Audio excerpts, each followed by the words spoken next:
Hi air signs! Welcome sa inyong reading, Gemini, Libra, Aquarius. So, tingnan natin ngayon ang energy for today. Um, para po sa mga bumabalik po no, na nagsusupport sa channel, maraming salamat po from the bottom of my heart. Para po dun sa mga kakadiscover pa lang no, ng channel, don't forget to click the subscribe button, smash the like button, comment po kayo kung kayo makaka-resonate. Kung gusto niyo po ng dalawang reading, so meron po dito sa channel na to at meron din po dun sa Babaylan TV. So, hindi po siya yung reading lang na ito tapos kinapi doon, no? And then translate sa ibang language. So it's a totally different reading. So if this reading doesn't resonate, baka nandun po ang inyong reading and vice versa, no? Kung gusto niyo po sumali sa aming live session, sa kabilang channel din po yon. And don't forget to hit the notification bell, no? Sumasagot po ako ng yes or no question as long as, again, the question is answerable by yes or no sa comment section. So, simulan na natin ang reading. Air signs. So, merong alitan. Hindi, let's say, konting away, no? Whether it is konti, malaki, maliit, still an away. Pero hindi dito nagtatapos yung relasyon eh. Nakikita ko pwedeng ito yung isa sa pinaka matagal noon na separation ninyo, whether it is physical or energetic. Pero dadating pa rin yung time na mananaig pa rin yung love.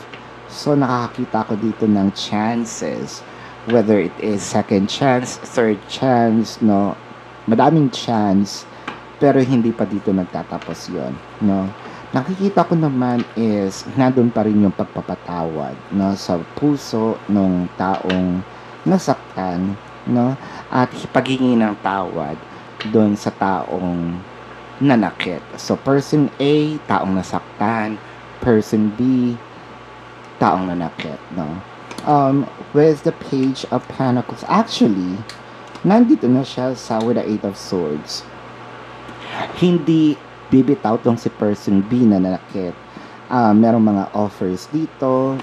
Let's say, pwede rin pangako, no? Mangangako ako hindi ko nagagawin. With the Eight of Swords, pangahawakan niya kung ano yung sasabihin niya. If this is, let's say, paulit-ulit nangyayari, no, I think this is yung time na tototohanin niya kung ano man yung bibitawan niyang salita. With the Death card in here's Nine of Wands and the Queen of Pentacles. So, kitang-kita naman na ang pagbibigay ng chance ay nandito ulit. Actually, may konti lang, let's say, naiinis pa ako, medyo hindi pa ako okay, pero hindi yun nangangahulugan na ayoko na, di ba? With the Queen of Pentacles, so si person A is magpapatawad pa din with this acceptance. And I can see here, unti-unti. Kumbaga, sige, sabihin natin, mataas pa ang emosyon. Okay, nandun na tayo. Pero, unti-unti naman siyang, kumbaga, humuhupa. No? Humuhupa din naman yung kanyang emosyon dito na galit. At parang, mas nangingibabaw nga itong love. Where's the Empress, the Four of Wands, the Magician? Actually, ang inihingi lang naman nito ni person A is stability, no? Give me a specific answer, no, or security, no, na tayo pang habang buhay, no? Huwag mo ko bigyan ng chance para mag second thought, maghinala, mawalan ng tiwala, 'di ba? What I am, okay lang naman kung lumabas ka, 'di ba? Wala tayong problema doon. Basta let me know kung sinong kasama, anong oras uuwi, 'di ba? Yung walang tago, 'di ba? Hindi ka nagtatago. Total lenient naman si person A. with the Six of Pentacles, the Hermit, and the Ten of Wands. At first, feeling ko si person B, no, mahirap kasi hindi yata siya sanay ng parang feeling niya nasasakal siya at first, ha. Pero dahil since paulit-ulit nga nangyayari, eto lang yung parang nagiging dahilan ng away, magkakaroon siya ng enlightenment with the Hermit card na okay, moving forward, kumbaga, hindi man ako sanay. Total na pag-aaralan naman yan. But also, don't expect na, let's say, yung changes na hinahanap mo is makikita mo agad once nagkabalikan kayo. It is a process, no? Kumbaga, ano yan pinapractice, no? Up until maging isang, sabihin natin, gawain, ugali, di ba? Hindi naman pag sinabi ko, okay, bukas gigising na ako ng alas 5. Pwede, pero kasi yung kailangan din ng masanay, yung body clock, yung ganyan. You know what I mean? So, parang kailangan din dito ng constant practice. So, wag tayong masyadong mag-stick dun sa sinabi niyang, okay, bigyan nyo pa rin siya ng chance na kumbaga nagsisimula pa lang siya maglakad, diba? So nadadapa-dapa pa siya. Where's the World card, the King of Pentacles and the Five of Pentacles? Ang nakikita ko naman is sobrang willing naman siya na iwan yung mga dati niyang gawe.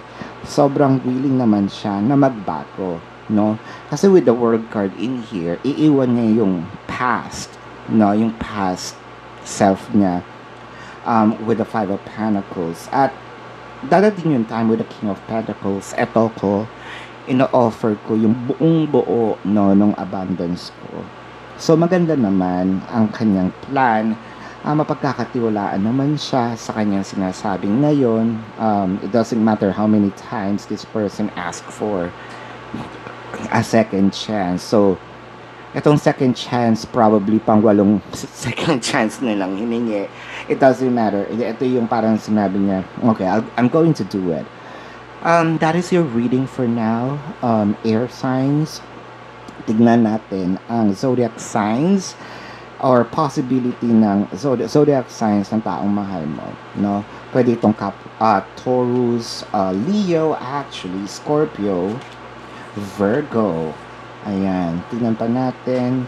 Leo talaga is more dominant in here and Taurus, no? Ayan, so ito ang iyong reading for today. Air signs. Again, nagpapasalamat ako sa mga bumabalik at sumusupport sa channel. Para po dun sa mga bago, huwag po natin kalimutan mag-subscribe to the channel. Click the like button, comment below kung kayo nakaka-resonate. Sumali kayo sa aming live sessions. You're very much welcome. And kung gusto niyo dalawang reading sa kabilang channel, Babaylan TV, comment po kayo kung kayo merong yes or no question. As much as possible, I'm going to answer them all. And love and light. Namaste. See you po sa susunod na reading. Goodbye.